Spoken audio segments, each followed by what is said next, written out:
A intenção pela qual resolvi escrever este meu testemunho, colocando minhas críticas e armadilhas de Satanás e seus demônios, foi pura e simplesmente uma ordenança de nosso Senhor Jesus, ao dizer em Mateus 10:26. Portanto, não os temais, pois nada há encoberto, que não venha a ser revelado, nem oculto, que não venha a ser conhecido. Sei que o reino do mal não está contente comigo, mas hoje sei que estou do lado certo, do lado vencedor, do lado daquele que venceu o diabo e a morte, Jesus Cristo, o Filho do Deus Altíssimo. O que vivi, passei e experimentei, são fatos reais, perigosos, portanto ore muito antes de ler este relato, pois muitas coisas contarei com riqueza de detalhes, o que as tornarão cenas impressionantes e chocantes.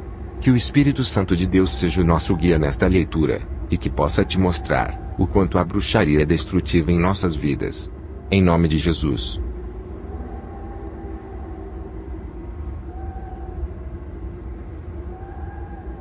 A primeira vez que o vi, eu tinha 12 anos de idade e morava em uma cidadezinha do interior do Paraná.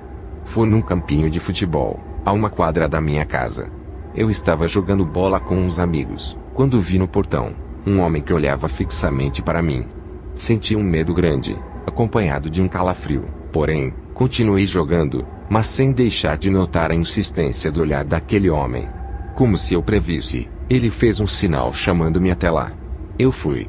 Apresentou-se com seu nome, Luiz, dizendo ser o dono de um pequeno jornal da cidade, e que já havia nos visto jogar bola várias vezes ali, e isto tinha despertado-lhe o interesse de montar um time de futebol de salão para o seu jornal, com o objetivo de divulgá-lo. Ele me perguntou se nós estaríamos interessados em tal proposta, e eu respondi que sim. Ali estava sendo selado um pacto, involuntário, para o meu futuro. E este foi meu primeiro contato com um sacerdote da tradição. Podemos dizer que eu era um típico menino bobo de cidadezinha do interior, magrinho, feio, pobre, tímido, sem nenhum atrativo. No colégio ninguém me respeitava, muito pelo contrário, zombavam e até me batiam. Eu era um garoto bastante frustrado, com pais separados e com um irmãozinho de 5 anos para criar. Meu avô foi um sacerdote superior da tradição, mas eu nunca soubera. Ele era espírita, curandeiro e pai de santo, onde atuava num centro de umbanda próprio. Quando ele incorporava os demônios, que se intitularam entidades, ele crescia uns 8 ou 10 centímetros a mais, e as cobras e os sapos que existiam naquela região montanhosa vinham aos seus pés. Minha avó, ora era espírita, ora católica, ora seixinoe, ora messiânica, no que minha mãe a seguiu nesta miscelânea de religiões e seitas. Eu nunca havia ido a uma igreja. O diabo fez o que quis na minha família. Uma semana depois do episódio do campinho, eu resolvi ir até o jornal do Luiz, para acertar como seria o seu time de futsal. Naquele tempo eu estudava no período da tarde, e após a aula, eu iria passar lá. Quando ia saindo, como se ele soubesse, estava em frente ao colégio me esperando, e perguntou se eu estava indo ao seu escritório. Muito surpreso com a presença dele, o acompanhei. Durante o caminho, eu ia pensando como ele descobrira a minha intenção. O seu escritório, que também era seu quarto, ficava num hotel de baixa qualidade, situado no centro da cidade. Ao chegarmos lá, fiquei impressionado com a coleção de discos do Iron Maiden que ele tinha. Comentei que as capas eram muito bem desenhadas e que gostaria de saber desenhar assim. Ele sorriu e começou a me explicar sobre o time. Luiz era um homem jovem, de uns 30 anos, carioca de nascença, mas paranaense por adoção. Muito pouco se sabia sobre sua vida, apenas que tinha os pais separados e que sua mãe havia casado com uma pessoa que ele não gostava muito. Tinha uma namorada chamada Cristiane, a Cris. Ativa, dinâmica, esperta e comunicativa. Não parava um segundo. A partir daquele dia em que o vi no campinho, uma estranha atração tomou conta de mim. Parecia que ele sempre teria algo novo para me ensinar. E isso me deixava confuso. Comecei então a frequentar seu apartamento e ouvir suas histórias, que foram inúmeras e sobre vários assuntos. Sua sabedoria assustava, apesar de sua aparência desleixada. A cada dia que se passava, minha sede de saber aumentava, e nele eu encontrava as respostas que procurava. Ele tocava violão, e me perguntou se gostaria de aprender, e eu disse que sim, mas que não tinha paciência para estudar.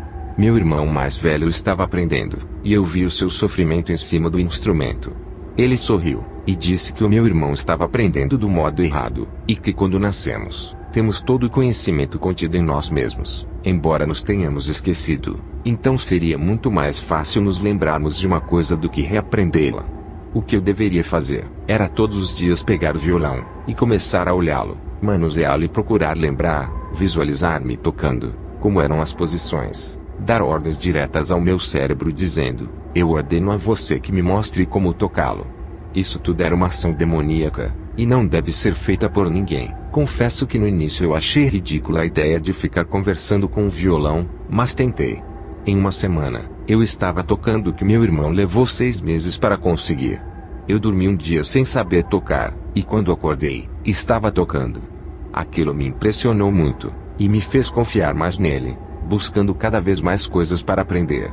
Passei a ir todos os dias em seu apartamento, e sempre me impressionava com alguma coisa. Ele nunca levantava para pegar uma caneta sequer, por exemplo, simplesmente olhava para ela, e a mesma vinha até sua mão. Eu, sem possuir noção alguma da existência de Deus ou do diabo, ficava maravilhado com esses fatos e desejava ardentemente ser como ele. Luiz sempre me pedia sigilo sobre estas coisas. Um dia, ele estava desenhando, quando então me pediu que pegasse o lápis de cor azul. Peguei, e ele, que neste momento estava de costas para mim, perguntou: tem certeza de que este lápis que está em sua mão é o lápis azul? Respondi que sim, e ele me pediu então que olhasse novamente. Foi aí então que percebi que na minha mão estava o lápis amarelo, e o azul estava na mão dele. Cada vez mais ele me intrigava.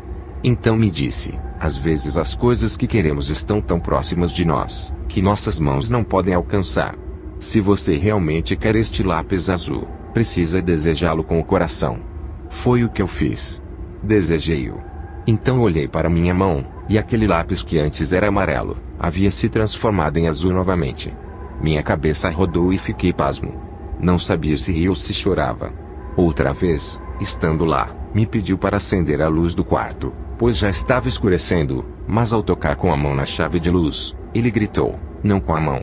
Ligue com o pensamento. Mas eu não sabia como, e ele me instruiu dizendo que quanto mais força eu fizesse, mais pesado o interruptor ficaria. Imaginei minha mão tocando suavemente sobre a chave de luz, e ela se acendeu. Eu começava a acreditar que tinha realmente algum poder. E era isso que ele queria.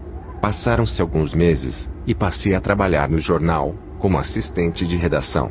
Nesta mesma época, o time acabou. Éramos muito ruins. Em cada dia que trabalhava, mais coisas aprendia, sempre pensando estar usando o meu poder pessoal. Comecei a lhe contar meus problemas, e ele passou a me dar soluções fáceis para eles. Comecei a acreditar que poderia ser tão poderoso quanto Luiz, até que um dia, perguntei o que deveria fazer para adquirir tal poder. Mas antes de me explicar, ele pediu-me que eu fosse até minha casa, e buscasse uma garrafa térmica com café. Sentado na minha frente, durante um dia inteiro e uma noite inteira, ele me contou sobre a tradição, de onde veio, como era, o que significava, sua hierarquia, o que eu era, tudo o que eu precisava para alcançar a iluminação e quem ele era. Contou-me também sobre meu avô, que Luiz nem chegara a o conhecer, mas que Satanás havia lhe contado toda a sua história, e o porquê da minha ida para a tradição. Depois de ouvir tudo alegremente, estava decidido, seria um membro.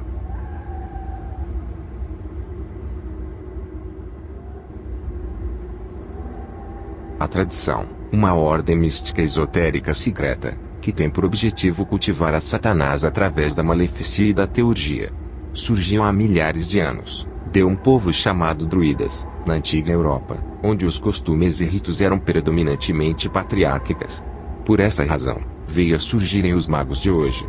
Embora os druidas tivessem invadido a Europa, sua cultura se mesclou com a cultura dos celtas que já existiam ali, e que cultuavam o matriarcalismo, acreditando ser a mulher a maior fonte de poder na natureza, pois os deuses, demônios, haviam-nas feito para serem mães, e dar continuidade à espécie. A tradição sempre enfocou o princípio de que o homem é o fogo, e a mulher, a água. O fogo é poder, calor, a água, intuição e pureza. Como esta ordem possui vínculos primitivos, ainda hoje, usa-se o latim para os tratados mágicos e encantamentos, embora muitos rituais sejam em português ou inglês. Também se usa ainda escrever com a mão esquerda, pois o lado esquerdo é o hemisfério mágico do corpo. Razão pela qual na Inquisição, Milhares de canhotos foram mortos na perseguição católica às bruxas. O nome mágico da tradição é Malevis Maleficar, que significa incertamente, praticante do mal. Um nome usado nos rituais de iluminação e destruição, e nos votos místicos. A malefícia ou magia negra é muito usada dentro da tradição. Acredita-se que o mal se paga com o mal, e quanto mais você usar a malefícia, mais forte e prático você fica. A teurgia ou magia branca também é usada, porém, em menor proporção, somente com os membros e pessoas que amam. Acreditam erroneamente que os demônios são neutros, ou seja, podem tanto fazer o bem quanto o mal, e por essa razão, usam a teurgia para apaixonar pessoas, curar, conseguir dinheiro e outras coisas.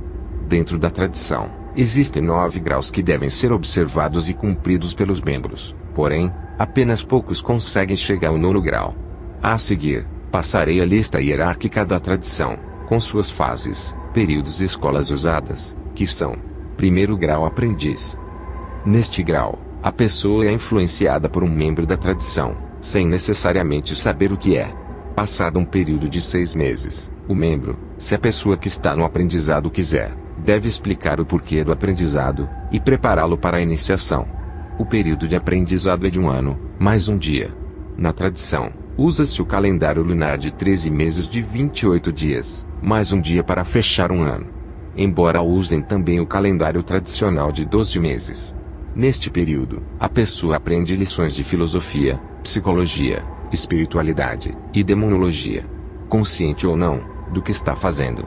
É importante frisar que para entrar na tradição, existem apenas 2 caminhos. O hierárquico, quando um membro da sua família com um parentesco genuíno até a 3ª geração, e membro acima de 7º grau, ele poderia, para continuar a descendência mágica, vendendo-se Satanás, em troca de poder, ou quando um sacerdote de 8º ou 9º grau, escolhe uma pessoa. É bom lembrar que o indivíduo só é membro, após o 7º grau. Antes disso, é apenas participante, podendo sair da tradição a qualquer hora, embora já esteja afetado para sua vida inteira com o mal. Neste grau, a pessoa realiza pequenos prodígios, milagres, com ajuda direta ou indireta do seu mestre. Após o 6º mês, o aprendiz começa a se preparar para o próximo grau, 2º grau. A iniciação. É neste estágio que a pessoa faz seu primeiro grande pacto com Satanás, embora haja pequenos pactos involuntários. Como ler o horóscopo, por exemplo, você faz o chamado pacto de aceitação. Nos grandes pactos você é obrigado a assinar com seu sangue. Participei de inúmeros rituais nestes 8 anos que perdi na bruxaria. Mas nem todos são iguais. Tudo depende do local em que o ritual vai ser realizado, da pessoa a ser iniciada, das condições climáticas, e etc. Uma questão de puro bom senso. Vou descrever como foi o meu ritual no capítulo seguinte, com o maior número de detalhes possíveis, excluindo as palavras mágicas ditas no mesmo, pois não convém repeti-las. Na tradição, o 2º grau também é chamado de grau de consciência, pois é neste estágio que o iniciado começa a entender o mundo espiritual ou o mundo mágico. Acredita-se que exista um globo ao redor do ser humano, com aproximadamente 8 metros de diâmetro. E nesse espaço que se denomina mundo mágico, a pessoa passa a ter domínio sobre este mundo, tomando conta de tudo que entra nele. Com o passar do tempo, o iniciado passa a ter uma capacidade de expandir este mundo, fazendo-o chegar a proporções absurdas. O iniciado passa por um período de 1 ano e 1 dia de estudos, práticas e pequenos rituais, até fazer seus votos. Um 2º ritual, confirmando a iniciação e passando para o 3º grau.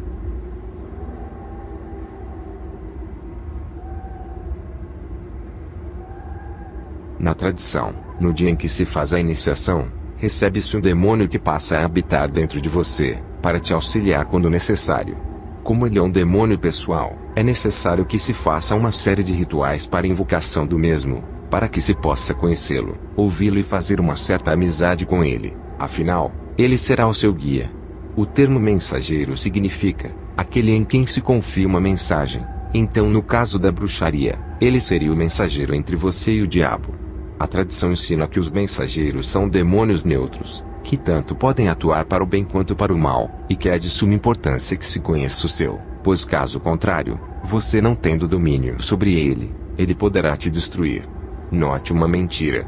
Se ele é neutro, por que haveria de me destruir? É bom frisar que a bruxaria é movida à base de mentiras e ilusões.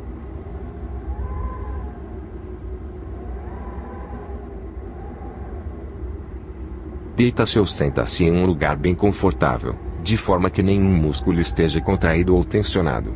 Fecham-se os olhos, e fica-se assim durante alguns segundos, procurando ouvir os sons exteriores e classificando cada um deles. Passa-se então a identificar os sons mais distantes e a respirar mais devagar. Quando sentir que as pernas estão balançando, abre-se contagem, em pensamento, lentamente de 7 a 1. Ao terminar, visualiza-se com os olhos fechados 2 fogueiras no chão, separadas por 1 metro de distância. Então se pronuncia as palavras rituais. Não colocarei as palavras por segurança, e ordena-se que seu mensageiro apareça. Muitas vezes ele não vem na primeira tentativa, ou vem, e não diz nada. Outras vezes você pode vê-lo ao fundo, meio acanhado. Depois de uma certa insistência sua, ele começa a falar contigo e lhe diz o seu nome. Então se fecha o ritual, agradecendo a Satã pela benção obtida. Isso é um absurdo.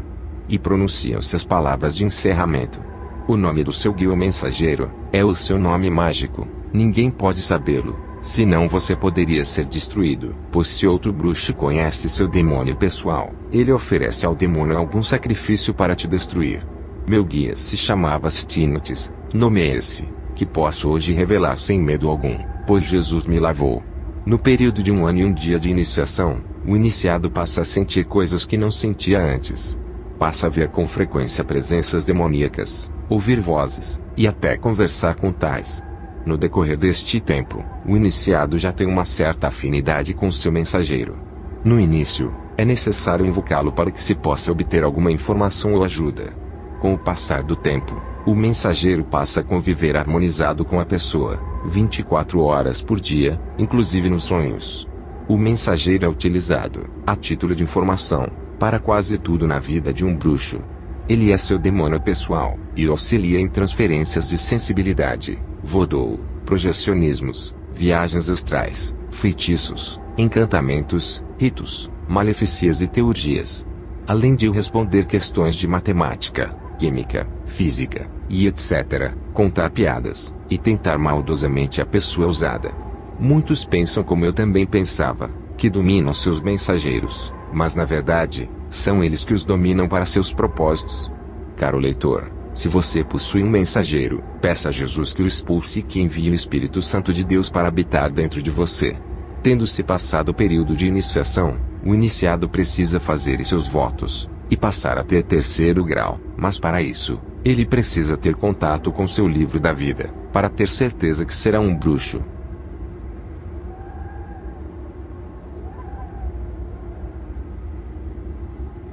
Segue-se os mesmos procedimentos do relaxamento que o ritual do mensageiro, porém, a contagem deve ser de 30 a 1.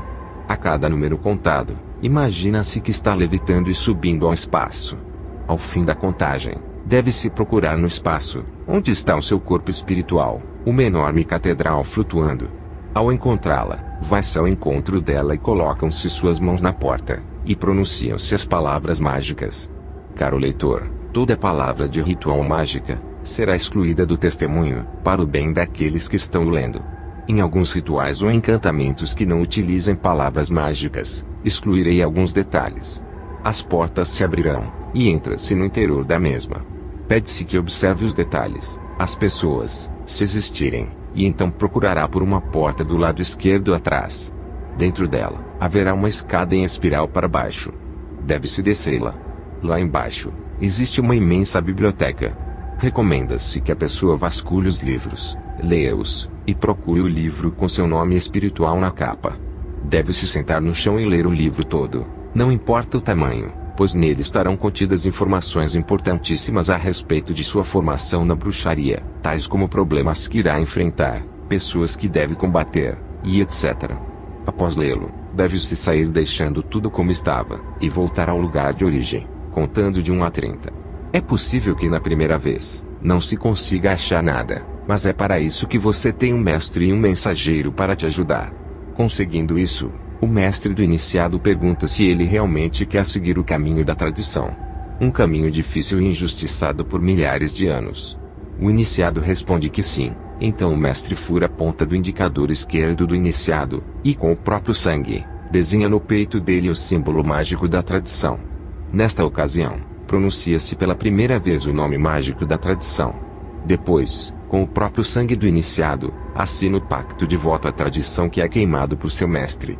Começa ali o terceiro estágio. Não importa em qual estágio você esteja, Jesus te ama e quer te salvar. Terceiro grau, água.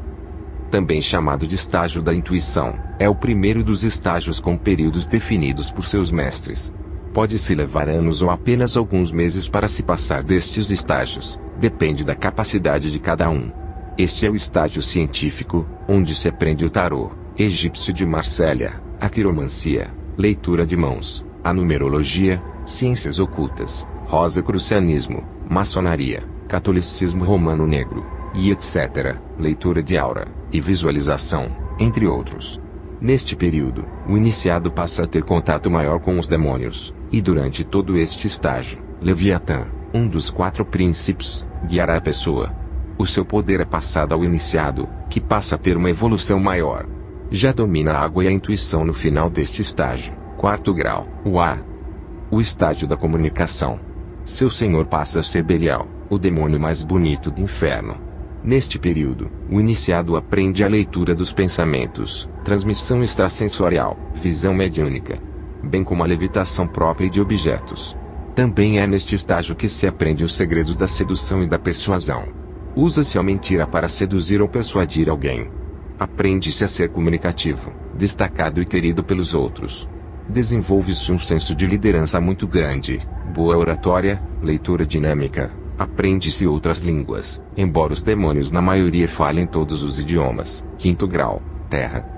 O quinto grau é o estágio dominado por Lúcifer, demônio da altivez e da astúcia. É um alto grau na bruxaria. São poucos os que conseguem chegar neste estágio. É um período intenso de estudos, leituras, conversas, pois é o grau da transmutação, onde o iniciado aprende a alquimia. O iniciado já possui um grande poder, e almeja ser sacerdote. Possui o poder de 3 grandes príncipes, Leviatã, Belial e Lúcifer. Faz prodígios, opera curas e traz doenças. Aprende a mudar coisas naturais, como a cor dos olhos, cabelos, transformar coisas, fazer coisas desaparecerem, e etc. Sexto grau, fogo. Chamado também de estágio do poder, pois é nele que os 4 elementos juntamente com o poder dos 4 príncipes se reúnem. O senhor aqui é Satanás, que passa a comandá-lo até o final no 9º estágio. Aqui o iniciado passa a ter o título de feiticeiro, pois nesse estágio, ele passa a utilizar os feitiços abertamente. Muitos se denominam mestres, e abrem lojas esotéricas e místicas para ganhar dinheiro, mas não passam de feiticeiros. Tem um grande poder nas mãos, a ponto de poderem tirar a vida de uma pessoa. Os feiticeiros normalmente são egoístas, gananciosos, e extremamente boçais. Pensam ter conseguido todo o poder, por serem muito poderosos. Sétimo grau, bruxo. É o grau aonde cheguei. Aqui, a pessoa passa por várias provas e rituais, os quais são feitos à base de sangue humano ou animal.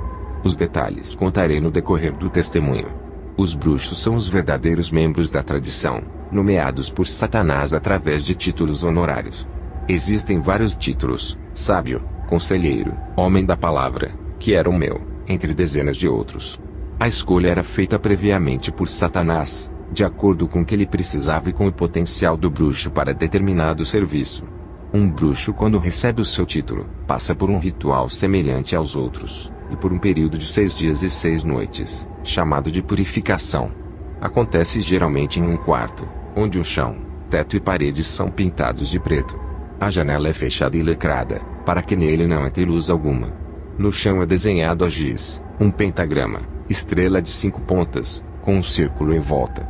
Este pentagrama simboliza os 4 elementos: fogo, água, terra e ar, mais o 5º elemento que é o espírito. O 5º elemento também é chamado de éter, por ser ele de propriedade etérea, plasmática. É algo que não é sólido, líquido ou gasoso. Seria, cientificamente falando, uma antimatéria. Em cada uma das pontas do pentagrama, coloca-se uma vela preta, invocando cada um dos espíritos demoníacos de cada elemento. Fora do círculo, em disposição triangular, coloca-se 3 velas vermelhas, representando e invocando os senhores do tempo passado, presente e futuro. Em cada canto do quarto, norte, sul, leste e oeste, coloca-se uma vela azul, verde, amarela e laranja, respectivamente, simbolizando e invocando cada guardião das torres cardeais. Também se coloca em frente a essas velas um prato com as suas oferendas. O bruxo fica deitado no centro do pentagrama, de onde não poderá sair durante 6 dias e 6 noites. Seu mestre, em sua última função técnica como mestre, faz a oração, em latim, e abre o ritual. Então é invocado cada um dos demônios, e eles um por um, vão se manifestando dentro do quarto. Estes demônios são os que o bruxo adquiriu até aquele dia. No meu caso, ficamos 2 dias aproximadamente invocando-os, pois eram muitos, devido à herança que eu tinha do meu avô. O demônio mensageiro fica o tempo todo sentado no chão, em frente a uma vela branca, colocada especialmente para ele. Durante todo este tempo, a única coisa que o bruxo pode se alimentar é de sangue de galinha e de carne crua. Não se sabe que carne era aquela. Então, após todos os demônios manifestos, o mestre faz com que o bruxo entre em transe, que permanece assim pelos dias restantes. Neste período, o seu corpo espiritual é expulso do seu corpo físico, e o bruxo passa a ser habitado por todos os demônios. Tem pesadelos horríveis, sente muitas dores, sua pele é rasgada. Literalmente em coma. No 6º dia, o bruxo acorda todo doído, respiração deficiente, arritmia cardíaca, empapado de sangue podre e coagulado. Seu cérebro não responde como deveria, e a partir daquele dia, no período aproximado de 3 meses, fica com um retardo considerável. Debilitado física e espiritualmente, o bruxo toma um banho, queima suas roupas, pois não adianta lavá-las, e procura recuperar-se, pois tem em frente a sua festa de nomeação e de ordenação, onde receberá o seu atame, punhal mágico. A festa de ordenação de um bruxo, geralmente é feita em uma fazenda ou associação. Nela estão apenas mestres de 7º grau acima, e é particularmente igual a qualquer outra festa, com músicas, bebidas, comidas, e etc. Para receber o atame, deve-se merecer, por isso o bruxo passa por uma série de testes, provas e situações, até realmente consegui-lo, como por exemplo, alguém lhe atirar facas, e este rebatê-las espiritualmente, com a ajuda de seus demônios. Recebi meu atame aos 16 anos de idade, e fui o bruxo mais jovem da tradição. 8º grau, sacerdote. É um grau difícil e pesado, pois o bruxo trabalha só, e sem o seu mestre, apenas com seu mensageiro. Não cheguei nesse estágio, graças ao Senhor Jesus, mas nele começa-se a dirigir as assembleias menores e sabates. São sábios e espertos. O tempo de sacerdócio dura em média 5 anos, e então se passa ao último grau, 9º grau, sacerdote superior. Neste grau, recebe-se o título de mago, o mais alto alcançado. Este último grau começa quando o bruxo recebe a sua espada, semelhante ao método do atame, e então, é feito o ritual de entrega, onde faz a sua entrega total a Satã, com seus votos perpétuos. O mago recebe riquezas e muito poder, a ponto de destruir alguém apenas com um olhar. Existem poucos magos no Brasil em relação ao número de bruxos.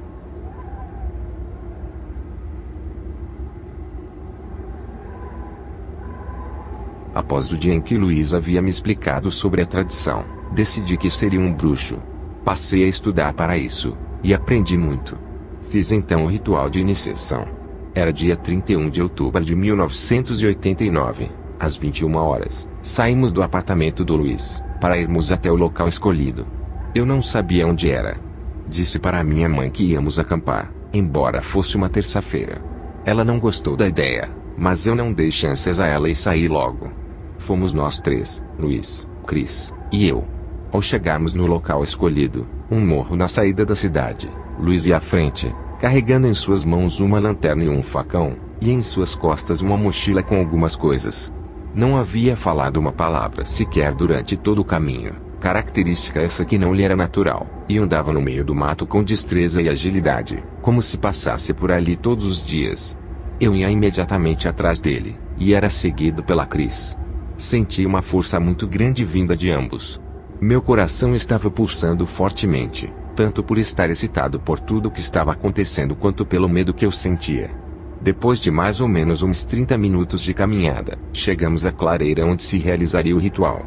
Lá, O cenário já estava montado, a clareira era ao lado de um vale de pedras, e lá embaixo havia um riachinho, não sei ao certo a altura do vale, mas passava de uns 30 metros com certeza.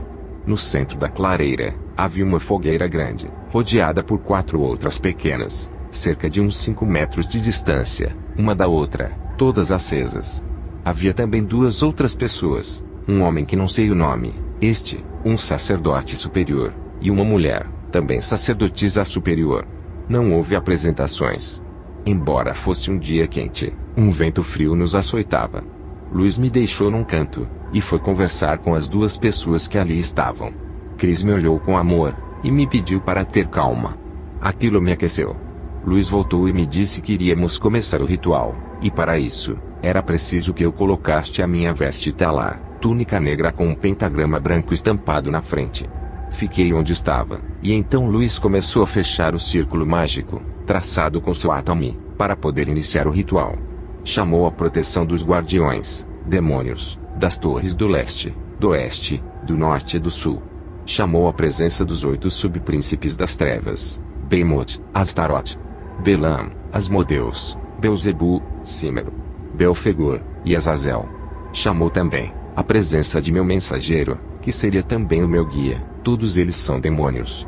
Passou a escrever palavras rituais no ar com o Atami, e após, veio e selou o meu corpo fazendo passes mágicos em mim, e repetindo diversas vezes as mesmas frases rituais.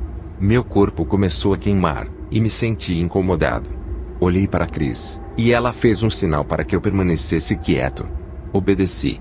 O Luiz terminou, saiu e foi até a fogueira à minha direita à frente, sentou-se de frente para ela e começou a murmurar. Veio então outro homem e começou a falar em uma língua estranha. Ele abriu os braços, e um vento forte soprou no local. Pude sentir a presença do mal me pressionando. Ele veio na minha frente, me olhou profundamente nos olhos, e deu uma gargalhada. Seus olhos chamuscavam, como se realmente houvesse fogo neles, e eu comecei a chorar. Ele ordenou estupidamente que eu ficasse calado, me ameaçando. Tive muito medo, senti o cheiro da morte no local. O tal homem retornou ao seu lugar, atrás da fogueira à minha frente à esquerda, sentou-se e começou a murmurar também. Veio então a Chris, e dançou sensualmente na minha frente. Sua expressão facial estava diferente, já não parecia mais meiga e amorosa como antes. Agora, sua fisionomia era de alguém devoradora, possuidora. Colocou sua mão na minha testa e eu apaguei. Tudo escureceu de repente e senti uma tontura horrível. Quando voltei a mim, ela estava com um cálice nas mãos, com um líquido estranho dentro. Era meu sêmen, que havia sido colhido sem ao menos eu tê-la tocado. A Chris sentou-se atrás da fogueira que estava ao meu lado esquerdo, atrás de mim, de frente para a fogueira, e com o cálice na mão, murmurava. Veio por fim a outra mulher e começou a falar em latim. Embora tivesse uma noção básica de latim, eu entendia tudo o que ela dizia. Disse-me que era importante que eu estivesse ciente, e que aquele era o dia mais importante da minha vida, e que ela precisava um pouco do meu sangue. Eu disse que sim. Então ela pegou seu Atami e me fez um corte na testa dizendo, que o sangue daqui jorrado não seja para a morte, e sim para o poder e bem da tradição. Que as bênçãos do Senhor do Sangue possam ser tuas, enquanto viveres na magia. Não saiu sangue e não doeu, tanto que pensei que aquilo era apenas um simbolismo. Com as mãos, ela rasgou minha túnica na altura do peito, e fez um corte no mesmo dizendo, que este sangue vindo do coração, possa combater com amor e ódio os interesses mágicos da tradição, e defender com sua própria vida seus irmãos. Novamente, não saiu sangue nem senti dor. Pegou então na minha mão esquerda, o meu dedo médio e cortou na altura do carpo, dizendo, que o Senhor da Maleficência possa usar esta mão, não para derramamento de sangue, mas para magia. Então pegou um cálice e colocou minha mão dentro. Senti uma forte dor, e começou a escorrer sangue do dedo cortado, enchendo uns 2 ou 3 centímetros do cálice. Senti algo escorrendo em meu nariz, que logo pingou na minha boca. Era o sangue da minha testa que espalhei com a mão direita. Meu peito começou a arder e sangrar também. A mulher foi para a fogueira restante, enquanto fiquei ali de pé em frente da fogueira maior, sangrando muito. Chegada a hora, Luiz levantou-se do seu lugar, veio até mim, e com um largo sorriso no rosto me disse, está na hora de você conhecer seu pai. Luiz fez-me ficar em frente à fogueira maior, então começou a pronunciar as palavras rituais. Imediatamente começou a soprar um forte vento, e o céu cobriu-se de nuvens. Luísa estava sobremodo alegre, a ponto de dar gargalhadas e levantar as mãos ao céu, invocando-o. Sua fisionomia já não era a mesma. Seu rosto estava transformado e escorria sangue do seu nariz. Seus olhos pareciam que iriam saltar de suas órbitas, e isso me deixou assustado. De repente, alguém aparece atrás da fogueira. As chamas que balançavam com o vento iluminavam deficientemente a face daquele que estava do outro lado, e que havia vindo possivelmente daquele vale de mais de 30 metros de altura. Este, que estava com a cabeça curvada para baixo, levantou-a, e fixando seus negros olhos em mim, sorriu, e andando, passou por dentro do fogo e me abraçou fraternalmente. Satanás estava vestido com um terno branco. Segurou-me nos ombros, e sorrindo, me disse que aquele era um dia especial, e que eu passaria a ser seu filho, e que ele me amaria, me protegeria, e estaria comigo todos os dias da minha vida. Isso me confortou e tirou o meu medo. Ele continuou dizendo: existem coisas que são necessárias serem feitas, para que ninguém possa nos separar. Você vai enfrentar muitas pessoas que tentarão destruí-lo, que falarão palavras e que você terá que sair de perto deles, mas isso é natural. Convém que se perca uma batalha, mas nunca se perca a guerra. Sábio não é aquele que luta até a morte, e sim aquele que recua no tempo certo para se fortalecer e vencer a guerra. Você precisa assinar um acordo, um pacto comigo, para que ninguém possa nos separar.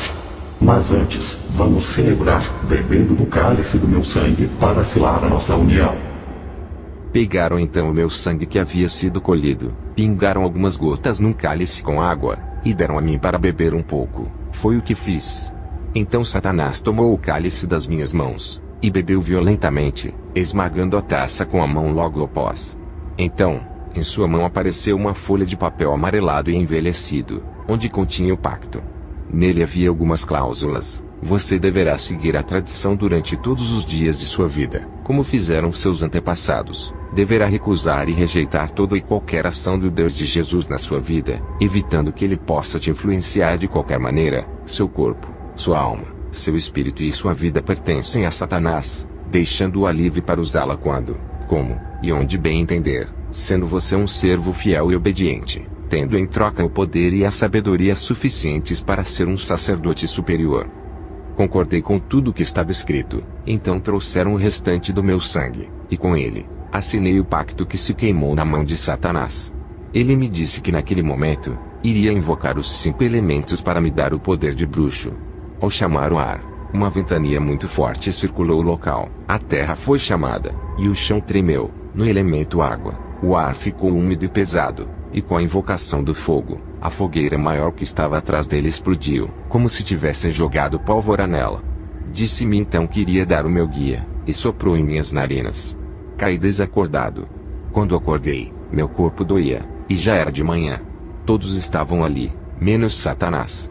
Estavam meio embriagados de vinho, que haviam bebido após o ritual, enquanto eu estava desmaiado. Eu estava tão exausto, que não conseguia pensar direito. Parecia que eu pesava 1 tonelada. Comecei a vomitar, havia sangue coagulado em meu vômito. Minha mão estava empapada de sangue e terra. Meu corpo estava branco. Levaram-me para casa, e minha mãe perguntou o que havia acontecido. Disseram que eu tinha me cortado com algum espinho venenoso. Fui internado, mas os médicos não sabiam o que eu tinha, e não conseguiam descobrir. Os remédios não faziam efeito, e então comecei a morrer. Eu não tinha forças para respirar, e não queria lutar para isso. Um sono profundo tomou conta de mim, e eu só queria dormir. Então, uma voz veio em minha mente e me disse: lute, lute com todas as suas forças. Não é para você morrer agora, você precisa lutar. Aquilo me deu ânimo, força, pois soube que não estava mais só, não me importava quem era, mas tinha alguém ali. Comecei a lutar, e meu corpo reagiu aos medicamentos aceitando-os. Em 1 semana eu estava bom, e receber a alta do hospital. Ao chegar em casa tudo estava diferente, não materialmente, mas existia algo ali, que eu não sabia o que era. Contei à minha mãe, e ela disse que era a reação dos remédios, e que logo eu ficaria bom. Eu olhava para os quadros, e as imagens sorriam para mim e me diziam coisas. Uma imagem de um Papai Noel de gesso que havia na estante, se moveu e sentou-se para conversar comigo. Disse-me para ficar calmo, que tudo aquilo era uma fase. e queria acabar. Confuso e assustado, fui dormir, e uma pesada névoa de sonhos povoou minha mente. Pessoas vinham em meus sonhos e riam de mim, pois eu estava nu, e apontavam as mãos para mim me acusando. Minha vida passou a ser difícil, pois coisas aconteciam no mundo espiritual que me afetavam, e eu não entendia. Comecei então a buscar meu guia, o mensageiro, passei a fazer os rituais de invocação, comecei a visualizá-lo. No início, ele parecia muito tímido, depois se mostrava totalmente, porém, não dizia nada. Num determinado dia, o mensageiro que me foi dado revelou seu nome, Stinuts. Passei a me comunicar com ele frequentemente, mas sempre nos rituais de invocação. Ele era um demônio com o temperamento sanguíneo igual ao meu, por isso tínhamos as mesmas ideias. Um mensageiro é um demônio condicionado ao comportamento humano, para que seja o melhor amigo do bruxo, o único confidente. Stinuts passou a fazer parte da minha vida, meu único amigo, o qual me amava e protegia. Passou rapidamente a dominar a minha vida. Neste período, Satanás deixa um mensageiro livre para agir, e não aparece ao bruxo iniciante. Eu havia conseguido dominar Stinuts, na verdade, ele me dominara, e então resolvi partir para a hora da vingança. Comecei a dominar mais o meu corpo espiritual, e então fazer viagens astrais. Meu cérebro passou a ser desenvolvido de tal forma, que passei a ler pensamentos. A leitura de pensamentos alheios por um bruxo, ocorre quando mesmo, fazendo uso de poderes demoníacos, consegue criar um canal entre sua mente e a da pessoa desejada, chamado rapport. A partir do momento em que então, em rapport, o bruxo pode ouvir, sentir, ou comandar os pensamentos alheios, e a mover coisas. É importante frisar, que quando uma pessoa é habitada pelo Espírito de Deus, é impossível criar este elo com o bruxo. Apenas pessoas que estão sendo oprimidas, usadas ou habitadas por demônios. Eu ia até o meu colégio para fazer maldades aos que me humilhavam e me batiam. Passei a ser arrogante com meninos, e sedutor com as meninas. Certo dia, um menino me jogou um giz na sala de aula. Então contei ao Luiz, e ele me mandou pegar o giz na próxima vez que isso acontecesse. No dia seguinte, levei o giz que novamente o menino havia atirado em mim, e ele pediu para que eu ficasse tranquilo, pois ele iria dar uma lição no garoto. No outro dia, o menino não foi ao colégio, e eu pensei que ele o havia matado, mas não. No quarto dia, depois do acontecido, ele voltou ao colégio, suas unhas estavam esfarelando, e seu cabelo estava caindo. O médico, sem saber o que estava acontecendo, disse ser um problema de descalcificação. Stinuts, após sua invocação, disse-me para falar ao garoto, que tudo isso estava acontecendo, por ele ter se metido com quem não devia, eu. E enquanto ele não me pedisse perdão de joelhos, não iria sarar. Eu disse ao garoto e ele não deu bola, e os dias foram se passando, suas unhas já haviam caído. Seu cabelo também, e agora haviam feridas horríveis nos dedos, couro cabeludo, e orelhas. Então a mãe dele veio até a mim, me xingando de macumbeiro, pois o tal havia lhe dito que eu era o responsável pelo que estava acontecendo. Eu neguei a culpa, e ela foi contar tudo para minha mãe. Aí, imediatamente eu respondi, eu só falei que ele seria castigado por ficar brigando sempre comigo na escola, e que se ele me pedisse perdão, Deus o curaria. A minha mãe deu um corridão naquela mulher e me disse, onde é que já se viu, uma mulher adulta achar que uma criança pode fazer um mal desses? Eu até poderia ter feito aquilo, mas nesta ocasião, quem fizera fora Luiz.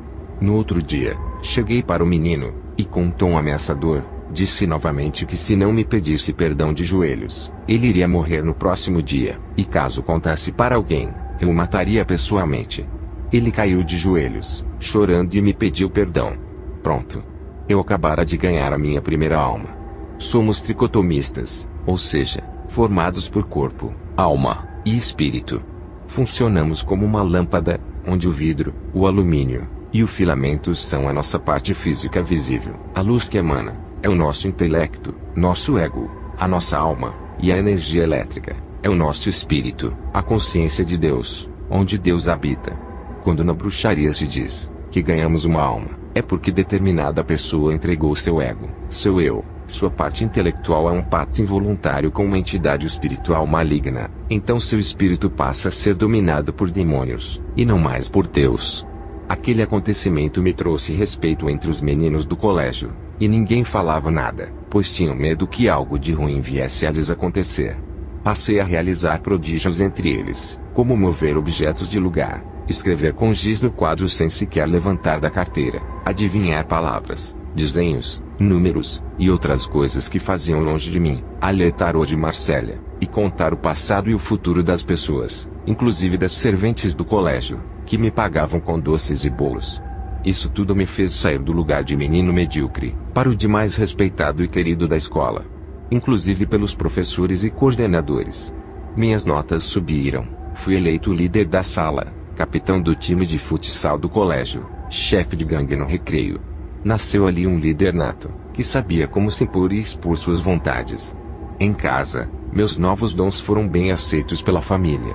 Minha avó trazia as amigas para lerem a sorte comigo, e fui ganhando algum dinheiro com isso. Cheguei a ir para Curitiba para ler tarô lá. Minha mãe sempre foi cética e não se importava com isso, mas achava legal que seu filho possuísse este dom. Sempre fui o filho preferido, companheiro, amoroso, amigo da minha mãe, e ela sempre fora minha super-mãe. Não existia mau tempo para ela. Quando eu ia jogar futebol, em um campo lá do outro lado da cidade com chuva, ela ia junto, levava bolo e sanduíches para todos do time, corria atrás de água para um, gelo para a canela de outro, gritava igual a uma condenada.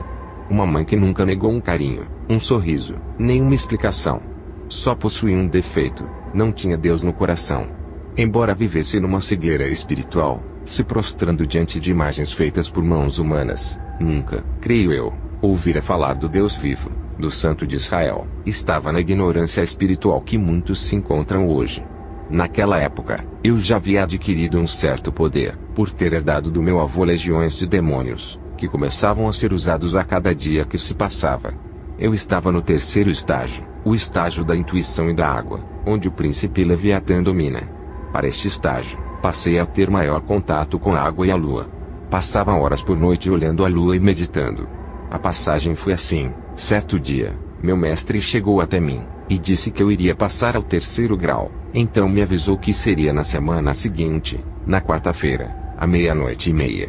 Durante a semana, fiz todos os dias o ritual de limpeza, onde se coloca uma bacia com água, sal grosso e cinza de cedro, cristais das cores dos 4 guardiões de cada ponto cardeal. Deixava a lua refletir sobre a água, e com uma faca, furava a imagem da lua, depois de ditas algumas palavras rituais, então se tomava um banho com aquela água.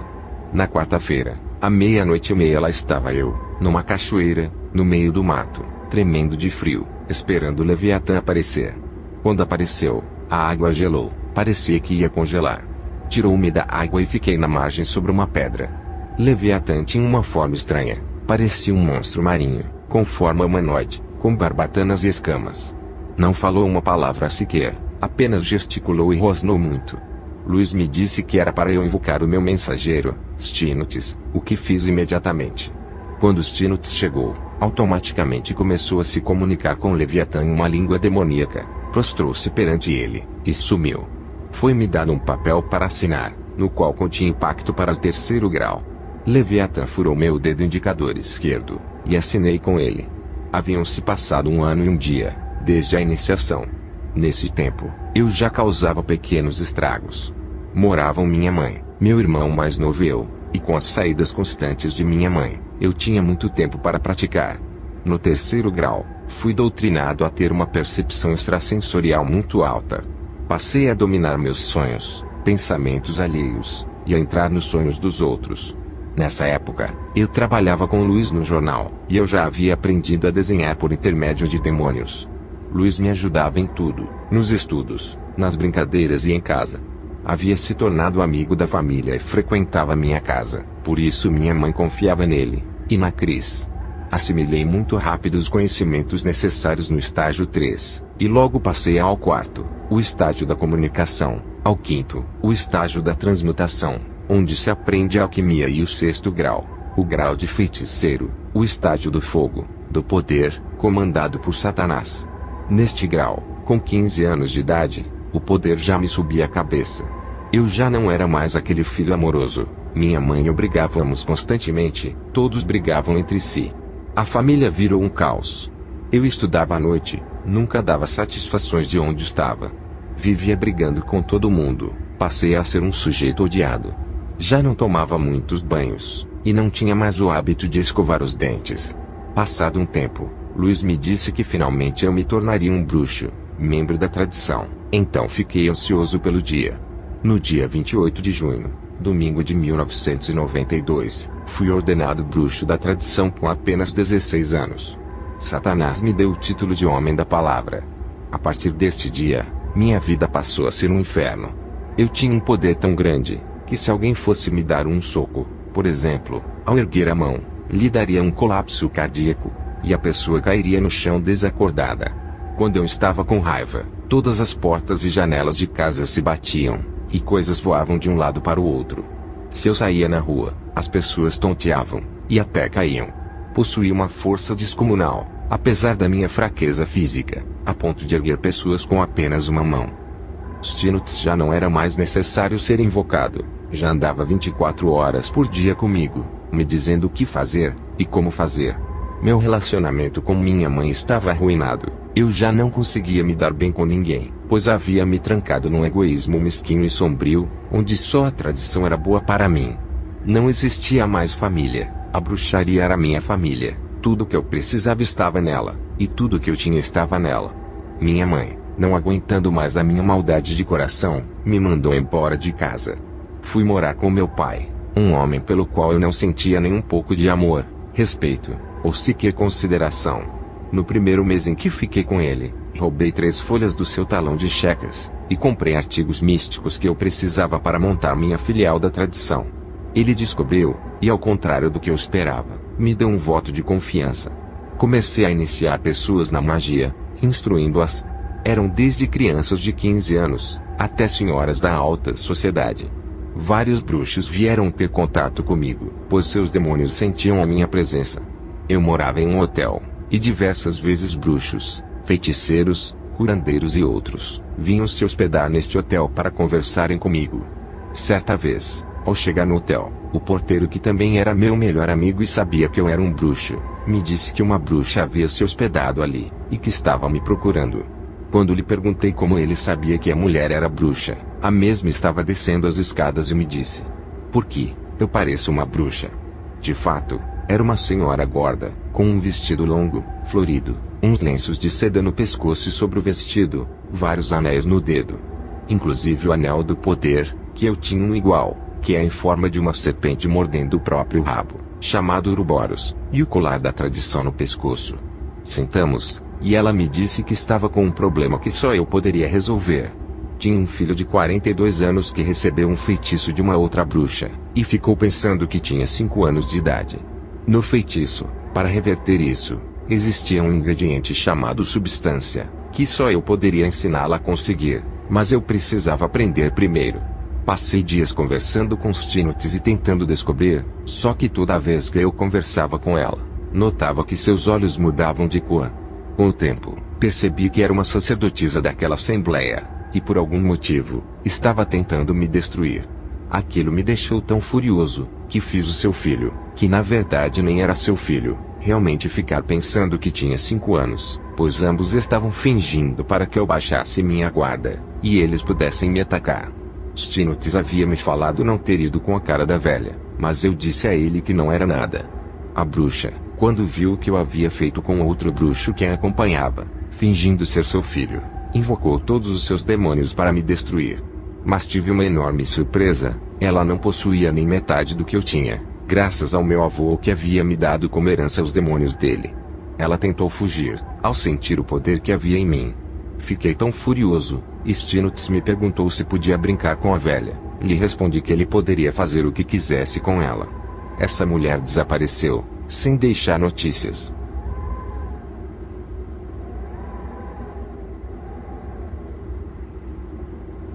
O Senhor não tem obrigação nenhuma de correr atrás de ninguém, mas Deus é fiel à sua palavra, que diz: "Todo aquele que o Pai me dá, esta virá a mim, e o que vem a mim, de modo nenhum lançarei fora."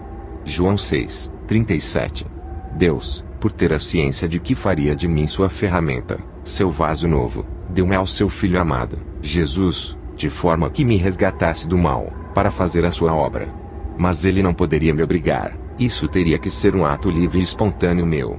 Então o Senhor, num plano perfeito, Me cercou de servos para que eu viesse a me render a seu amor, como em Filipenses 2, 10-11 nos confirma.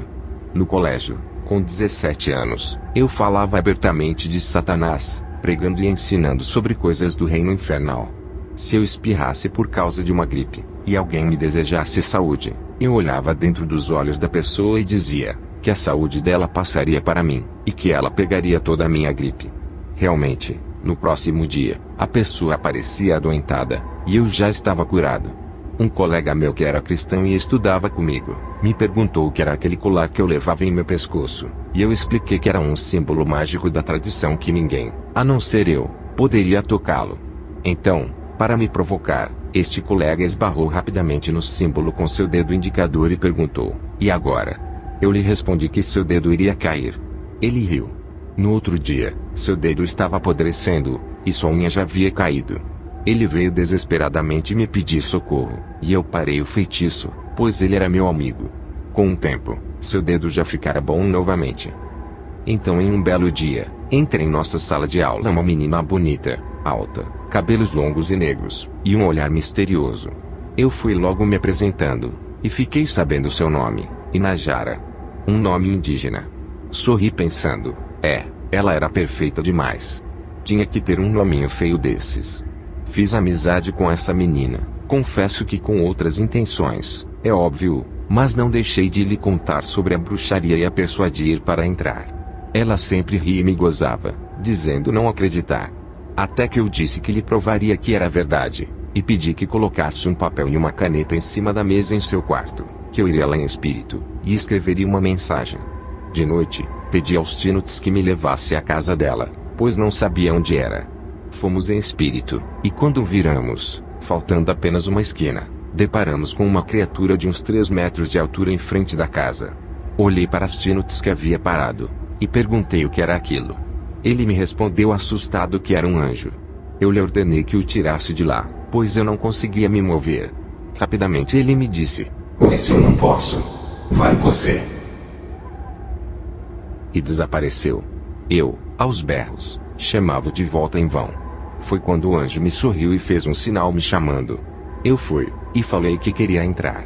Ele sorriu novamente para mim e disse: "Satanás não tem poder aqui, pois esta família teme ao Deus vivo, e serve ao Filho Jesus Cristo, o Nazareno."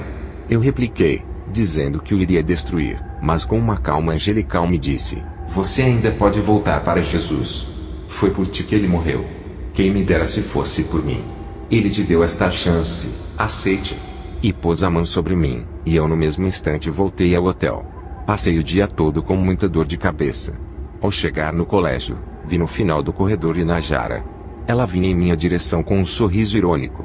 Ao chegar próxima de mim para me dar um beijo, peguei-a pelo pescoço e ergui na parede, e perguntei: "Por que você não me disse que era crente?" "Eu fui ontem lá, mas tinha um anjo esperando, sabia?" Separaram a gente, e eu continuei gritando. Sabia que ele podia ter me matado. Na hora do recreio ela veio conversar comigo, e me contou que era batista, e que seu pai era diácono da igreja. Eu lhe contei do ocorrido, e ela apenas sorriu e disse: "O meu Deus é muito mais forte do que o seu." E saiu. Aquilo ecoou na minha cabeça durante vários dias. Alguns dias depois, houve uma série de oratórios no colégio, e uma delas foi sobre música gospel. Falava de blues, e o rapaz que estava falando contou a história de James Brown, mas se enganou, e disse Charlie Brown. Quando acabou a oratória eu fui até ele, o cumprimentei, e disse que era James, ao invés de Charlie. Ele ficou constrangido, e logo nos tornamos amigos. Eu guitarrista, ele baterista. Nossas conversas giravam em torno da música. Seu nome, Peter. O segundo soldado de Deus nesta batalha, sempre disposto a falar de Deus e a orar. Orava comigo no colégio em voz alta. Passavam-se pela minha cabeça 1000 coisas, inclusive, a vergonha que eu passava ao seu lado, quando ele fazia isso.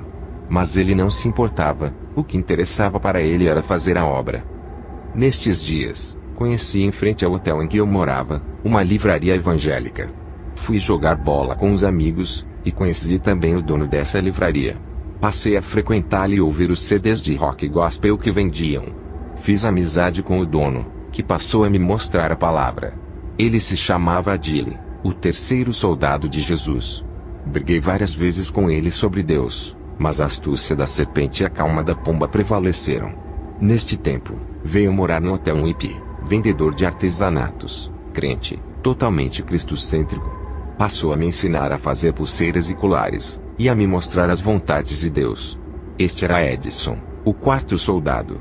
Comecei a trabalhar através do intermédio de um amigo meu, com os advogados, pai e filho, onde eu dava umas dicas sobre computação, curso o qual havia me formado.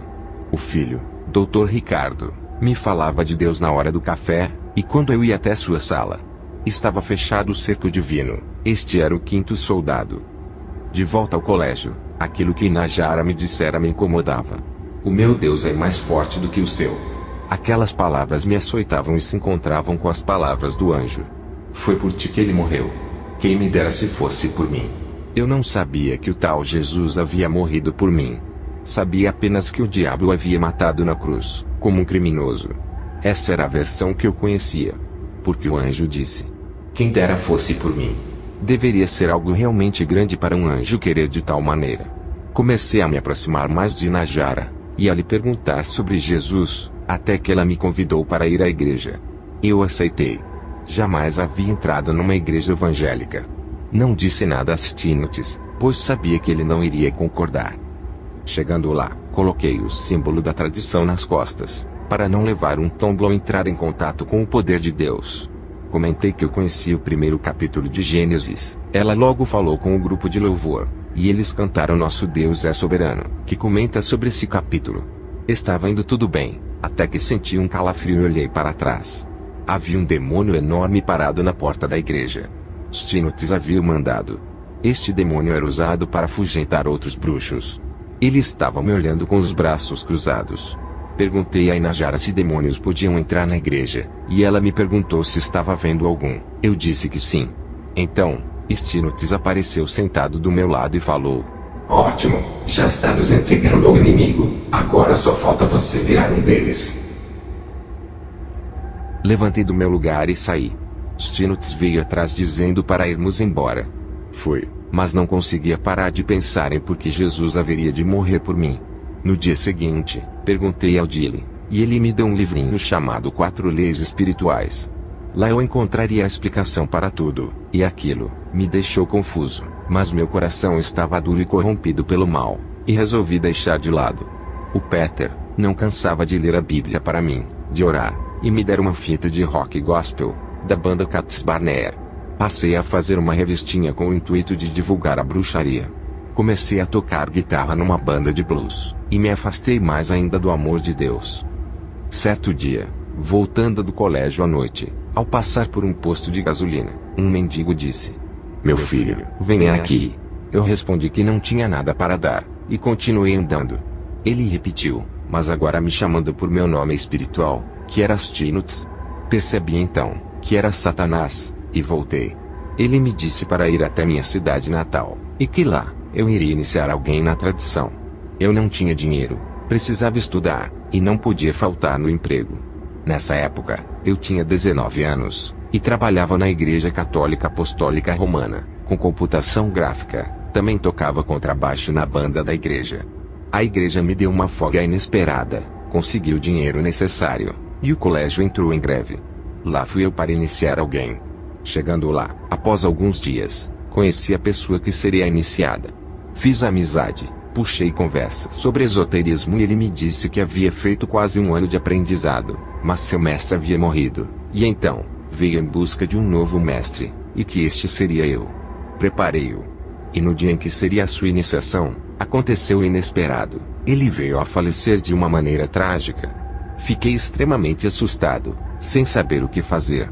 Porque Satanás haveria me mandado ali, se ele sabia que outro iria morrer? Ou será que não sabia? Comecei a questionar as coisas. Voltei para a cidade onde estava morando, e passei a ir mais vezes na livraria, e a andar mais com o Edson, e ouvir mais o Dr. Ricardo. Edson me ensinou a orar antes das refeições. Eu o ajudava a vender, e ele me ensinava coisas. Eu ia em um bar que tem em frente ao hotel que eu morava, e lá fazia muitos prodígios. Num dia no serviço, o Dr. Ricardo, falando de Deus, me pediu se podia orar comigo, e eu disse que sim. Quando ele orou, Comecei a passar mal, caiu minha pressão. Os demônios ficaram irritados com aquilo e me bateram muito. Fui na igreja do Peter, e pensaram que eu era um drogado por causa do meu jeito de vestir. Fiquei furioso, pois nunca tivera nenhum tipo de vício. Comecei a buscar a Deus, e Satanás não gostou, o cerco estava se fechando. Edson me falava de promessas maravilhosas, e Najara, do poder de Deus, Peter, da alegria. Cheguei um dia no quarto do hotel, e havia um homem todo vestido de branco, cabelos penteados, olhos negros, e um cheiro horrível. Sim, Satanás estava me esperando. Sentei-me na outra cama e perguntei o que ele queria. Ele me disse com uma calma impressionante que estava muito triste comigo, pelas minhas atitudes, mas que sabia que era tudo uma fase, e que logo passaria, e eu ficaria bem. Disse a ele que não era uma fase, que havia descoberto quem realmente eram Deus e Jesus Cristo. E por isso, ele não poderia me encostar. Satanás chamou os Tinotes, e mandou me destruir, mas este foi atirado para fora do meu corpo com tamanha intensidade, que fui lançado contra a parede. Satanás riu e disse: Tudo bem, se você quer sair, saia, eu deixo. Só fique neutro, saia, se divirta, viva sua vidinha. Eu respondi: olha, eu conhecia Deus, fiquei sabendo quem é o seu filho e descobri que você não o matou. Por isso estou te abandonando e indo para Deus. Ele se irritou e disse: Você não tem amor próprio, seu ignorante, seu mortal idiota. Eu venci. Eu venci. Já que você não se importa consigo mesmo, eu irei pegar quem você ama. E desapareceu. No mesmo instante, na minha cidade natal, minha mãe foi possessa por demônios, e estourou um câncer maligno em seu sangue.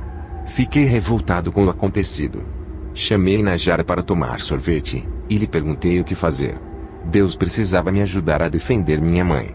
Ela me disse para ser forte, mas naquela hora eu estava com muito ódio no coração. Então os Tinotes me possuiu, e disse a Najara que iria me levar até minha cidade natal, e me jogaria no mesmo penhasco que fiz minha iniciação. Depois saiu. Ela ficou pasma, e me repetiu o que o outro lhe dissera. Fui para casa sabendo que Satanás queria me matar. Na tarde de sexta-feira, no dia 12 de julho de 1996, fui ao bar do Joel, que existe em frente ao hotel onde eu morava. Lá, eu tinha uma forte amizade e ainda tenho com o dono, e liberdade de entrar atrás dos balcões. Peguei um copo e me servi com café, na intenção de ficar ali conversando com o meu amigo. Então fui até a pia lavar as mãos. Quando voltei para pegar o copo, este andou pelo balcão cerca de 50 centímetros. Parei confuso, pois eu não havia ordenado aquele copo que andasse. Então, naquele exato momento, senti o bafo quente de Satanás no meu ouvido dizendo: Eu vim para te matar. Caí em desespero, e os frequentadores do bar que muitas vezes me viram operando prodígios ou então brigando, naquele instante me viram chorar. Saí correndo, e ao chegar na porta, só existiam dois caminhos: ir para a avenida, ou ir em direção oposta, onde no meio da quadra existe a livraria evangélica Esperança. Uma voz insistente me dizia para ir até a avenida, onde possivelmente Satanás me mataria, mas a mão do Senhor me puxou para a livraria. Quando coloquei os pés dentro dela, a luz acabou, um forte vento soprou. Pedi ajuda ao Dile, e ele ligou para o Nelson, pastor da IEL, que era presidente da igreja naquela época. Sentei para esperá-lo, quando chegou o meu mestre de Taekwondo, arte marcial que eu treinava, me chamando para dar aula no seu lugar. Eu disse que não podia, e ele me ameaçou, dizendo que eu nunca seria um faixa preta se não desse aulas. Concordei com ele, e quando estava saindo, olhei para trás e vi o Dile, que sem falar sequer uma palavra baixou a cabeça. Naquela hora, me lembrei de Najara, do anjo, e percebi que ele ali, era um meio que Satanás havia encontrado para me tirar daquele lugar. Eu disse: não. Eu preciso primeiro resolver meu assunto com Deus. Se quiser, me espere. Nisso, o Nelson chegou. Imediatamente fomos à sala dos fundos da livraria, e ali naquele dia, através de uma simples, porém, poderosa oração de renúncia, foi quebrado todo o poder do diabo na minha vida, foram desfeitos todos os pactos, e ali naquele momento, eu convidei o Espírito Santo a morar dentro de mim, de onde nunca mais saiu. Hoje eu posso dizer: o meu Deus é o mais poderoso.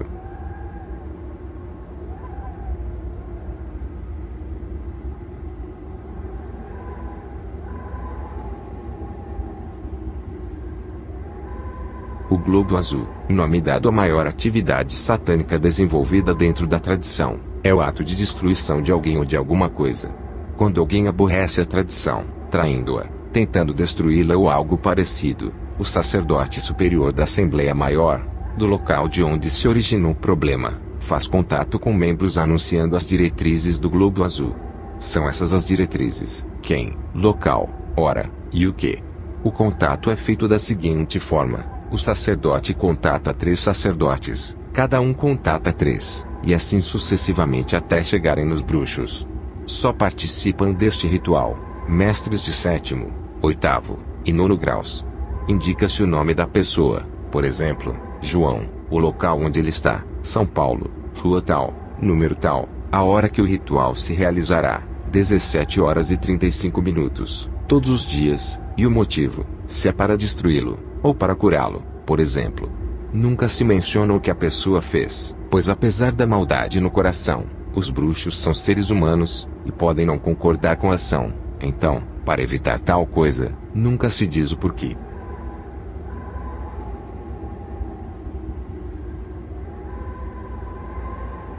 Na hora marcada, o bruxo em sua casa, senta-se no chão e entra em transe. No estado alfa em que se encontra, começa a visualizar um globo de cor azul em suas mãos, e nele passa a colocar toda sorte de desgraças, doenças, acidentes, e coisas semelhantes que se possa imaginar. Com isso, o globo azul passa a crescer. Então o bruxo chama seu guia, o demônio mensageiro, e ambos vão em espírito até o local determinado, e jogam o globo azul sobre a pessoa. Agora, tente imaginar milhões de bruxos jogando sobre ti, centenas de milhares de demônios todos os dias, pois cada desgraça contida dentro do globo azul é regida por um demônio. É ele quem se agarra na pessoa. Se a pessoa não tiver o Senhor dos Exércitos ao lado, em pouco tempo ela padece.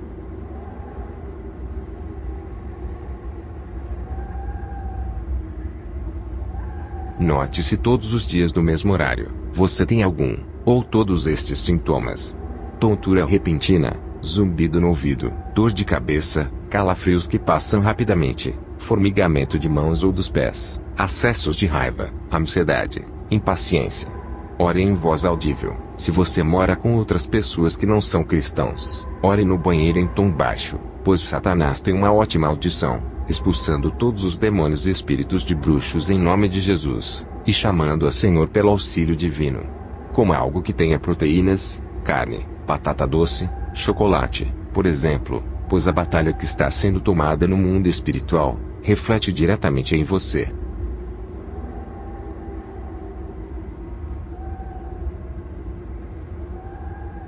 É um termo usado para o encontro do homem com Deus. O Deus deles, é claro. Cada caso é um caso. Uns entram em transe por dias, outros, durante minutos. Geralmente ocorre no 8º e 9º graus.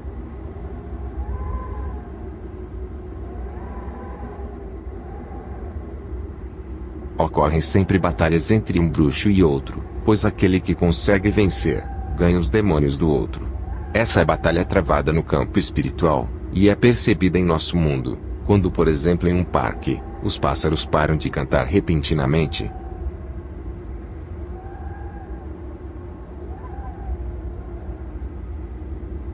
Vou aqui descrever como é formado, e quem são a cúpula do reino infernal, para que possamos saber contra quem estamos lutando. 4 príncipes.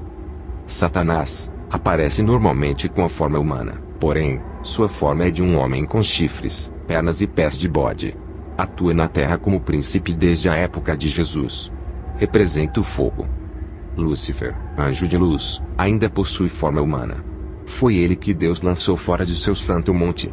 Se apresenta como um homem que se espanta por sua elegância e altivez, ou como um menino extremamente inteligente e sensível.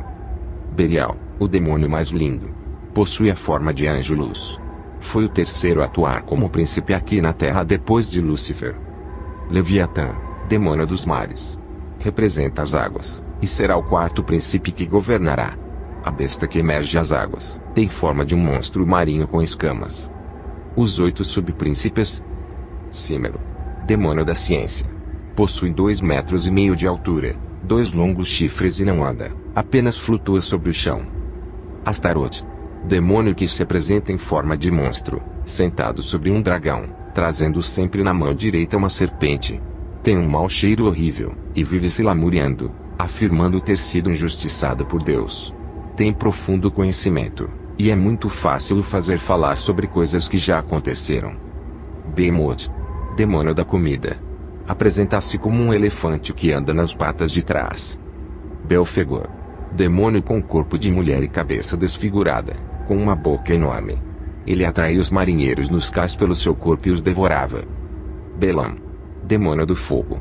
Não possui forma definida, aparece geralmente como um eflúvio, ou como uma chama. Ataca na maioria dos casos à noite, e em pessoas ligadas a atividades que envolvam o uso do fogo. Azazel, demônio do deserto e das fezes. O povo antigo no dia de expiação, oferecia um carneiro a Azazel soltando-o no deserto com os pecados do povo. Os bruxos oferecem um prato com fezes humanas. Asmodeus, demônio da música. Apresenta-se na forma de um jumento com vários instrumentos musicais. Quando se ouve algum instrumento sendo tocado, é um sinal de sua presença. Lilith, demônio sexual. Forma de mulher com uma cabeça de lobo. Ataca sonhos de pessoas drogadas ou embriagadas. Age nas áreas sexuais. Demônios de baixa grandeza. São milhares responsáveis pelo andamento de projetos feitos pelos príncipes ou subpríncipes. Atuam como guias, mensageiros ou operários. Diabo. Nome dado aos demônios para generalizar. Nós, servos de Deus, não devemos confundir, pois um diabo pode ser Lúcifer, ou um outro demônio qualquer. Também, usado para definir pessoas que, embora não sejam bruxos, são usados por demônios, geralmente pelos príncipes. Ler em João 6,70.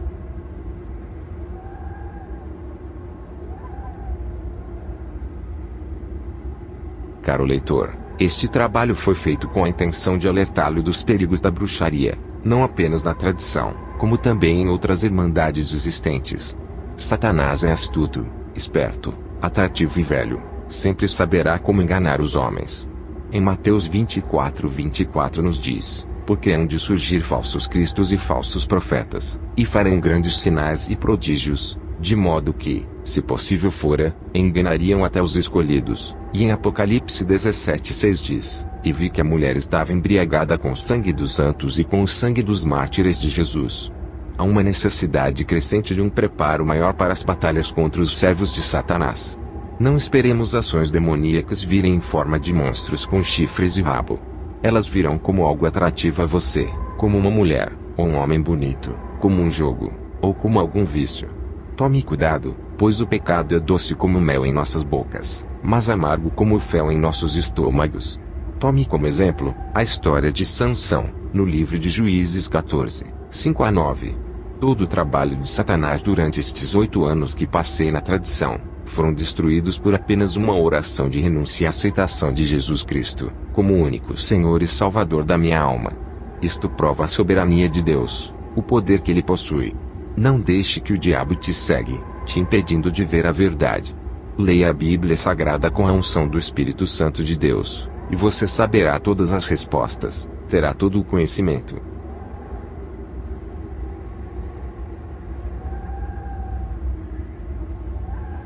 Eu sei exatamente o que você está sentindo, um medo de se tornar novamente aquele ser medíocre que você era, fraco e nu. Não importa como você está, não importa onde, nem o que você está fazendo, não importa quem você seja, Deus quer te libertar hoje, agora, quer te honrar, te transformar num servo dele, num homem de verdade, onde ninguém encontrará motivos de acusações.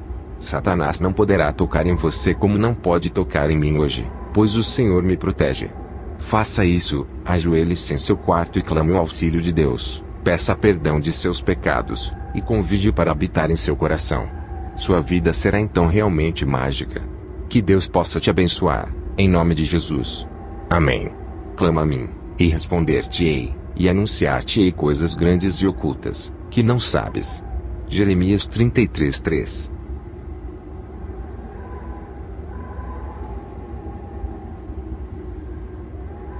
Caro leitor, após minha conversão total ao senhorio de Jesus Cristo em minha vida, passei a um estágio muito importante e também muito difícil, o discipulado pessoal. Creio piamente que toda pessoa deve passar, inicialmente, por um discipulador cristão, idôneo e íntegro, um pastor, missionário ou outro, e posteriormente, pelo discipulado pessoal. É neste discipulado pessoal, termo usado por mim, não é doutrinário, que nos entregamos avidamente aos mistérios do Senhor da fé e da oração. É quando Deus te toma nas mãos e trata pessoalmente de sua vida, como Ele quer. É quando descemos à casa do oleiro e este nos quebra, e nos faz de novo. Eu tenho brincado com meu pastor, dizendo que fui morar na casa do oleiro, tamanho foi meu quebrantamento. Queridos, neste período específico na vida de um salvo em Cristo, devemos nos entregar à leitura bíblica, e de livros cristãos, ao jejum, à oração, e à busca de edificação espiritual, através de dons do Espírito Santo. O Senhor Jesus está repleto de dons, e quer te presentear com uma variedade deles conforme lhe apraz. Porém na palavra diz para buscarmos com zelo os melhores dons. Não me adianta em quase nada ter o dom de discernimento de espíritos, por exemplo, se não tenho fé. Precisamos buscar dons espirituais que nos edifiquem, como também a Igreja do Senhor. Exercite missões em sua vida. Se você já é maior de idade, pegue suas férias por exemplo, e as dedique a uma viagem missionária. Sozinho, ou com amigos, viva por fé. Você vai sentir o tocar de Deus em sua vida. Certa vez, fiz uma pequena viagem de bicicleta com os amigos. No caminho, podia sentir a fragrância de cada lugar, e isso me motivava a ir mais longe para conhecer mais daqueles lugares. As belas paisagens do sul do Paraná enchiam meus olhos e alegravam meu coração. Eu não me importava com quantos quilômetros já havia pedalado, ou como iríamos voltar depois. Só queria ir mais além, saber o que tinha atrás da próxima curva, ou do próximo morro. Até que de repente, sobreveio uma terrível tempestade repleta de raios, trovoadas, e muito vento. Todos ficamos apavorados. O cenário agora já não era de belos campos e verdes morros. Tudo era cinza e negro.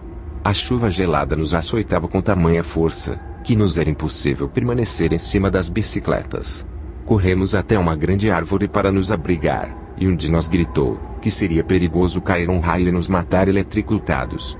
Fomos então para o meio da estrada, fizemos um círculo com as bicicletas, e nos encolhemos dentro dele, com uma única capa de chuva sobre nós.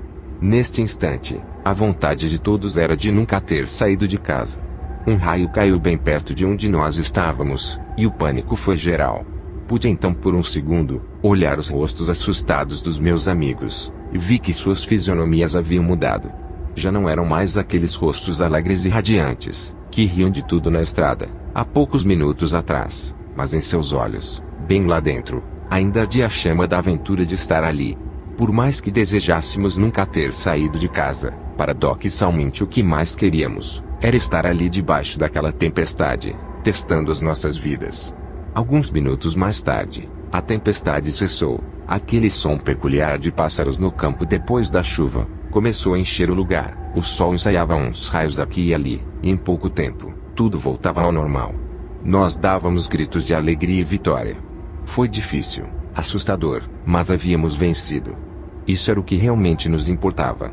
Teríamos ótimas histórias para contar depois. Nossa caminhada espiritual não é diferente disso. No começo, tudo parece um verdadeiro mar de rosas. Ótimas pregações, profecias de edificação para a sua vida. Nos dá força para irmos sempre em frente, querendo saber o que mais Deus pode trazer em nossas vidas. Qual será o próximo dom? Quem será a próxima vida a render-se aos pés de Jesus pela sua pregação da palavra? Até que de repente, sem um motivo aparente, tudo começa a desabar sobre sua cabeça. As pregações já não são as mesmas, agora falam de coisas que você faz, e que precisa mudar. As profecias já não são mais de edificação, e cessaram-se os dons para contigo. Começa aqui o discipulado pessoal do Senhor Jesus na sua vida. É aqui que ele te moe, como se moe um punhado de amendoins. Como fez na vida de Jonas. Leia o livro de Jonas na Bíblia, talvez esteja fazendo na sua também. Mas como aconteceu comigo na viagem de bicicleta, também podemos vencer a tempestade. Caia de joelhos no chão. Levante um clamor, chore diante do Senhor Jesus e ele afastará as nuvens negras, trará novamente o doce canto dos pássaros em sua vida. Ele lhe trará vitória. Realmente, às vezes parece que alguém na igreja está dizendo algo para nos atingir, ou então que todos estão contra nós, Mas Jesus não está. Ele está nos discipulando particularmente, nos treinando para sermos dignos de sentarmos ao seu lado, e sermos chamados de vencedores. Às vezes, a impressão que dá, é que ele nos aperta em suas mãos com tanta força, que nossas tripas escorrem pelos seus dedos. É uma comparação um tanto horrorosa, eu admito, mas quando o Senhor quer usar a sua vida, Ele o faz, nem que tenha que doer um pouquinho. Exercite sua fé. Creia e acontecerá. O inimigo de nossas almas quer a qualquer custo que os servos de Deus não tenham fé, não exerçam o poder da oração, não leiam a Bíblia Sagrada. Quando comecei a ler a Bíblia, fiz um propósito comigo mesmo: quantos capítulos da Bíblia eu lesse no dia, seria o número de refeições que poderia fazer no dia seguinte. Quando eu, por preguiça, ou até mesmo por esquecimento, não lia nenhum capítulo sequer, no outro dia não comia nada também. O diabo no começo zombava e tentava me desviar do meu propósito, mas eu estava convicto e embasado na palavra que diz: se prometer algo a Deus, não tardes em cumprir, pois o Senhor não se agrada de quem promete e não cumpre. Confesso que fiquei várias vezes sem comer, mas foi necessário para que eu pudesse aprender, e a ter gosto pela leitura bíblica. Hoje, após minha conversão, já tive o prazer de ler 5 vezes inteiras a palavra de Deus, e guardei em meu coração os seus estatutos. Atente à voz do Senhor. Não deixe que o enganador roube tudo que Deus te deu por herança. Sua pureza, sua integridade, sua virgindade, seu amor, sua liberdade. Há quantas pessoas hoje presas, enfermas, acidentadas. Pessoas que vivem fugindo de alguém, ou alguma coisa, pessoas em pânico.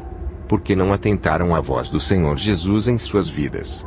Deus não quer tirar nada de você, Ele te ama. Porém não ama o pecado que faz a separação entre vós. Nos anos em que perdi na tradição, conheci inúmeros presbíteros, diáconos, obreiros, e até pastores, que atuavam em igrejas evangélicas a fim de destruí-las. A Bíblia nos exorta, sobre esses lobos em pele de cordeiro. Mas se você atentar à voz do Senhor Jesus, ao toque do Espírito Santo de Deus, não será jamais enganado por eles. Hoje, tenho tudo o que sonhei na vida: amor. Sinto realmente isso no meio do povo de Deus. Sinto isso por meio dos meus pastores e da minha esposa. Os bens materiais que porventura vierem, são os reflexos de uma vida espiritual saudável e equilibrada, repleta de bênçãos do Senhor. Tenho um ministério de pregação da palavra, evangelismo de jovens iniciados na bruxaria e satanismo, louvor e adoração, e sou guitarrista e vocalista de uma banda de rock gospel, com 2 CDs gravados para a honra e glória do Senhor Jesus. Minha esposa tem um ministério de evangelismo de deficientes auditivos e crianças, além de ser minha companheira em tudo o que faço. Agradeço ao Deus da minha criação, por ter me dado esta oportunidade de ministrar em sua vida, querido leitor. As palavras deste livro não são perfeitas como as palavras da Bíblia Sagrada.